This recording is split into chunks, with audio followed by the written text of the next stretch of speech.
ಹಿತನುಡಿಗಳನ್ನು ಆಡಿದಂತಹ ನಮ್ಮ ಜನಪದ ಕಲಾಪ್ರೇಮಿ, ನಮ್ಮ ಗುರುಗಳು ಅಂತ ಹೇಳಿದ್ರೆ ತಪ್ಪಾಗಲಾರದು, ಎ.ಟಿ. ಲೋಕೇಶ್ ಅವರಿಗೆ ಧನ್ಯವಾದಗಳನ್ನು ಹೇಳುತ್ತಾ, ದ.ರಾ ಬೇಂದ್ರೆ ಅವರು ಒಂದು ಮಾತನ್ನ ಹೇಳ್ತಾರೆ,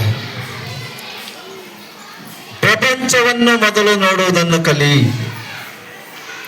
ಪ್ರಪಂಚವನ್ನು ಮೊದಲು ನೋಡುವುದನ್ನು ಕಲಿ. ಅದು ಯಾವಾಗಲಾದ್ರೂ ಕೆಲಸಕ್ಕೆ ಬರುತ್ತೆ. ಕಣ್ಣು ಮುಂದೆ ನಡೆಯುವ ಘಟನೆ, ಕಿವಿಗೆ ಬೀಳುವ ಸದ್ದು ಬಿಟ್ಟರೆ ಬದುಕಿನ ಎಲ್ಲಾ ಮುಗ್ಗಲುಗಳನ್ನು ಸೂಕ್ಷ್ಮವಾಗಿ ಶ್ರದ್ಧಾಭಕ್ತಿಯಿಂದ ನೋಡಬೇಕು ಅಂತ ಇವತ್ತು ನನಗೆ ಕೆಲಸಕ್ಕೆ ಬಂದಿದೆ. ನನ್ನ ಕುಣಿಗಲ್ ವ್ಯಾಲಿ ಸ್ಕೂಲು, ನಮ್ಮ ಎ.ಟಿ. ಲೋಕೇಶ್ ಒಂದು ಅವಕಾಶ ಕೊಟ್ಟದಂತ ಶ್ರೀ ಶಾರದಾ ಸ್ಕೂಲು, ಇದನ್ನ ನೋಡಾಗ ಆ ಒಂದು ಮುತ್ತಿನಂತ ಒಂದು ವರ್ಡ್ಸ್ ನನ್ನ ಮನಸ್ಸಿಗೆ ತಾಕ್ತದೆ. ನಿಜ, ಒಳ್ಳೆಯ ಮಾತನ್ನು ನಮ್ಮ ದ.ರಾ ಬೇಂದ್ರೆ ಹೇಳಿದ್ದಾರೆ. ನಾವು ಒಬ್ಬರಿಗೆ ಆದರ್ಶವಾಗಿರಬೇಕು. ನಾವು ಆದರ್ಶವಾಗಿರ್ಬೇಕಾದ್ರೆ ಹೇಗೆ ಆಗಬೇಕು? ನಮ್ಮಲ್ಲೆಲ್ಲ ಗುಣಗಳು ಆದರ್ಶವಾಗಿರಬೇಕು. ನನ್ನ 30 ವರ್ಷದಿಂದ ನನ್ನ ಕಣ್ಣು ಮುಂದೆ ಕೈ ಹಿಡಿದು ನಡ್ಸ್ಕೊಂಡ್ಬಂದಂತಹ ನಮ್ಮ ಎ.ಟಿ. ಲೋಕೇಶ್ ಅವರು, ನನ್ನಲ್ಲಿ ಒಂದಿಷ್ಟು ತಪ್ಪನ್ನು ಅವರು ಕಂಡುಹಿಡಿಯಲಿಲ್ಲ. ಇವತ್ತು ಅವ್ರ ಜೊತೆಲೆ ಇಟ್ಟು ಕೈ ಹಿಡ್ಕೊಂಡೇ ನಡ್ಸ್ಕೊಂಡು ಹೋಗ್ತಾ ಇದ್ದಾರೆ. ನನ್ನ ಅಣ್ಣ ತಮ್ಮ, ಅಕ್ಕ ತಂಗಿ, ಬಂಧು ಬಳಗ ಯಾರು ಈ ಕೆಲಸ ಮಾಡಲಿಲ್ಲ. ಇದು ಹೇಳಕ್ಕೆ ನಾನು ಇಷ್ಟಪಡ್ತೇನೆ. ಕಲೆ ಅಂದರೆ ತುಂಬ ಪಂಚ ಪ್ರಾಣ ಅವರಿಗೆ.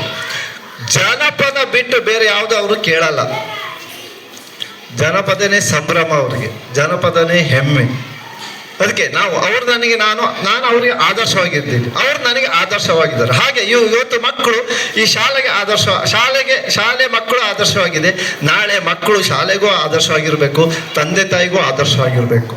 ಆ ಒಂದು ಒಳ್ಳೆಯ ಒಂದು ಬುದ್ಧಿ ಆ ಭಗವಂತ ಈ ಮಕ್ಕಳಿಗೆ ಕೊಡ್ಲಿ ಎಂದು ಹಾರೈಸುತ್ತಾ, ನೀನೆ ನನ್ನ ಗುರು, ನೀನೆ ನನ್ನ ಈರುವು, ನೀನೆ ನನ್ನ ಜೀವವು, ನೀನೆ ನನ್ನ ದೇವವು, ನೀನೆ ನನ್ನ ಗುರುವು, ನೀನೆ ನನ್ನ ಈರುವು, ನೀನೆ ನನ್ನ ದೈವವು, ನೀನೆ ನನ್ನ ಜೀವವು, ನೀನೆ ನನ್ನ ಮಾತಾ, ನೀನೆ ನನ್ನ ದಾತ, ನೀನೆ ಬಂಧು ಬಳಗ, ನೀನೇ ಎಲ್ಲವೂ ಎಂದು ಹಾರೈಸುತ್ತಾ ನಾನೊಂದೆರಡು ಮಾತನ್ನು ಮುಗಿಸ್ತೇನೆ.